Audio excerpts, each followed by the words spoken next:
Hey guys, back with another X-Plane in VR video. Today I'm checking out the Aerosphere PA44-180T Piper turbocharged twin engine turboprop.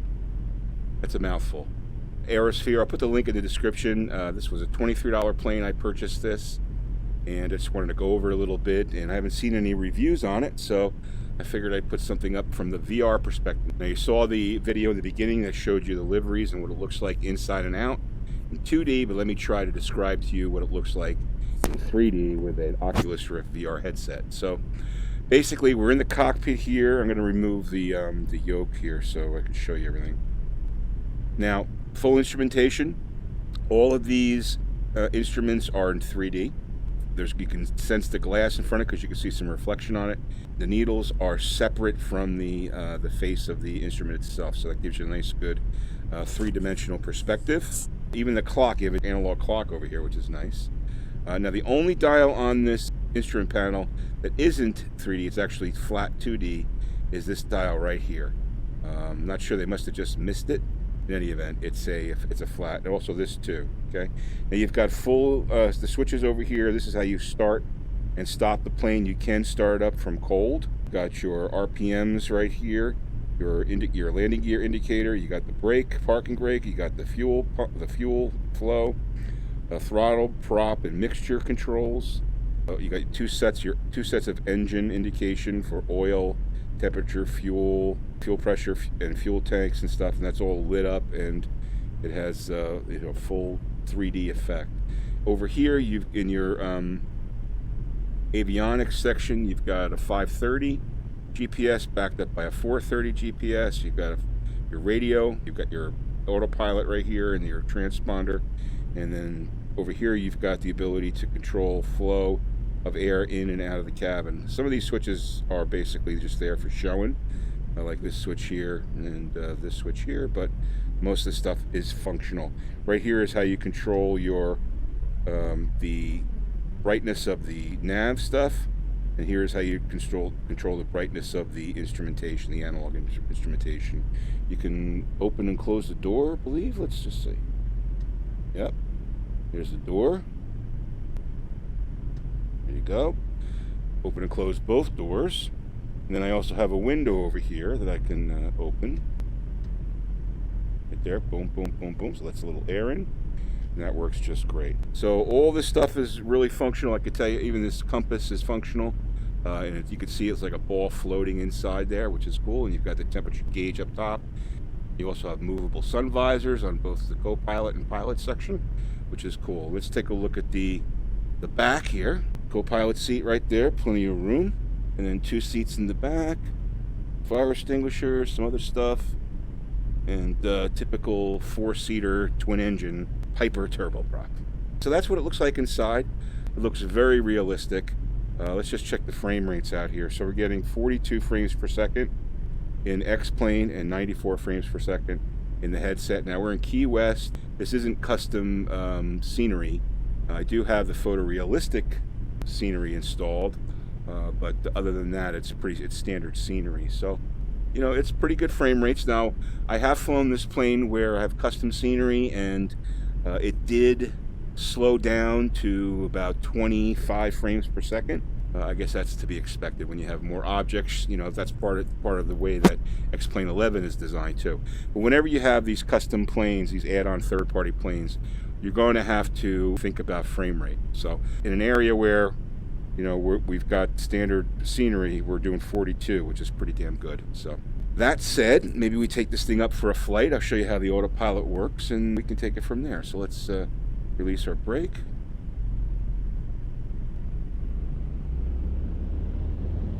Now I have the sound at about 50%, so that it's you guys can hear me when I speak. Now keep in mind that I'm demonstrating this from a purely flight sim enthusiast perspective. The brakes, you can feel the plane rock with the brakes. Pretty cool. Not feel, but see it. You get a feeling from VR because it's kind of real. But yeah, it seems to handle very well the rudders. Now I'm using the yoke as the rudder. But yeah, so let's give it a go.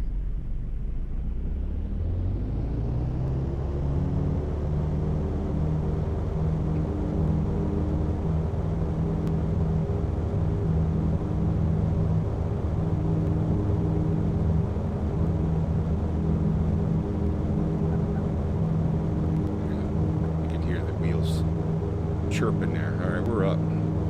Gear up.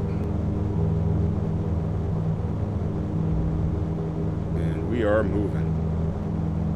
Airspeed good, 130.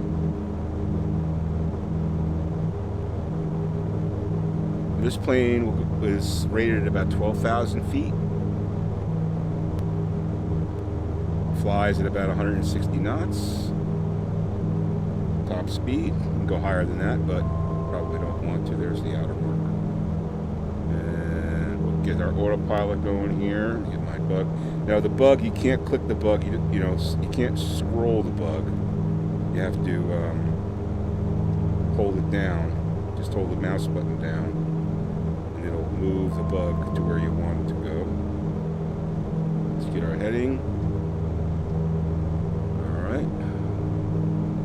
Hold our altitude right there, so boom. See, the plane takes over pretty damn quick, gets right to altitude pretty quick, figures everything out. Let's just see here. Coming up to 0 vertical speed. Okay. Very nice, very nice. So yeah, so it's fun to fly. Again, I'm not a real pilot, so I can't compare it to real world.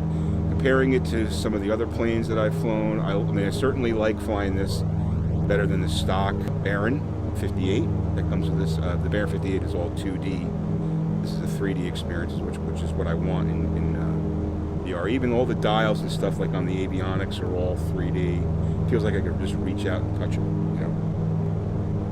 And that's what you want, at least in VR. And it is nice to have the throttle and the prop control, and you've got to learn how to use that when you land the plane. When I first started to land this thing, I was just using the throttle because I was so used to a single engine, or I should say the 172 single engine. And I kind of crashed a few times until I got the handle of it. I'm actually going to back off here to 160 knots. And what we'll do is we'll just turn around and we'll head back in here. So let's get our autopilot to spin us around.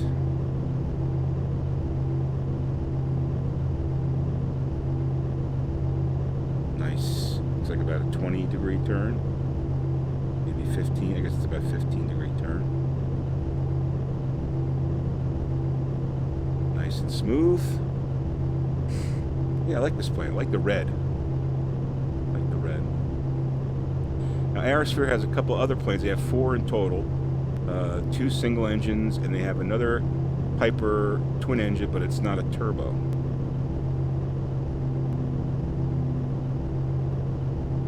We'll head back to Key West and we'll land. Yeah, but I mean, for $23, most of the add-on planes are in the 30s, especially the twins. So I thought it was pretty reasonable. $23, $22.95. This plane, and took a chance on it, and I like it. I do like it. I think it's a good twin turbo to learn on. When I also have a Coronado PA44 Seneca. That is a little bit more tricky to fly or to land, although this one's not easy. The other one's a little bit more tricky. Maybe that's just the nature of the plane. I'm not sure, but I kind of like flying this one because it's a little easier for me, a newer sim pilot, I should say, to get it down. All right, let's start to slow down here. I see the airfield coming up there. Make sure I get my gear down. It will beep at you if you go below a certain altitude and you don't put your gear down. So I had that happen to me before. All right, we'll put the flaps at 10, or flaps at 10. The flops. All right, we want to go a little faster than 100, I think.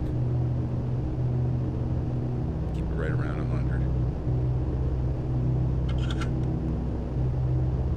Let's get the autopilot off. Should have taken that off before. You get that little indicator, the bell clanking, and then the caution call out, which is good. It'll let you know that you're off auto. That's something I haven't heard in any other planes.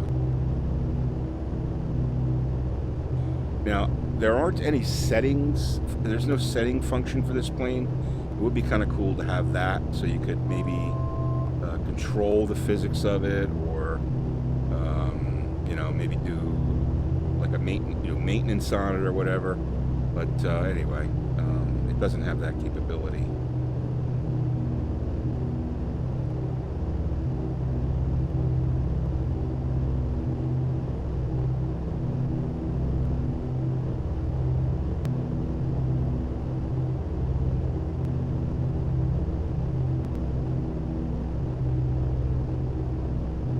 Alright, runway in sight. Get it lined up here, and little movements to get us lined up. You can see how the plane's reacting with the yoke. 20%. 85 knots. Down at about 7 feet per minute, or 700 feet per minute.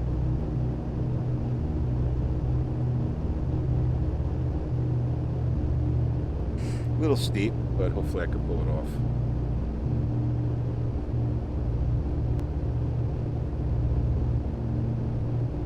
Knots.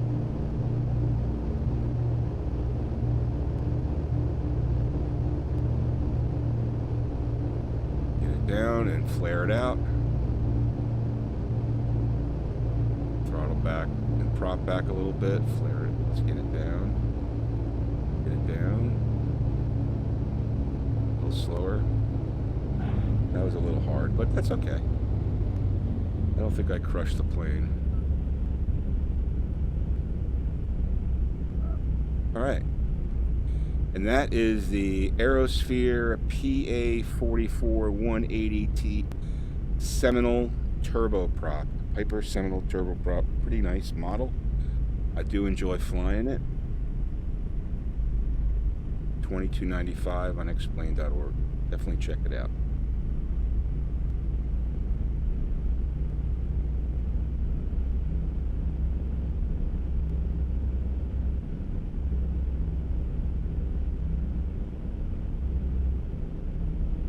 And again, I'm kind of doing these reviews from the VR perspective, so those who are interested in flying in VR, so you can gain a perspective of what the plane looks like in VR.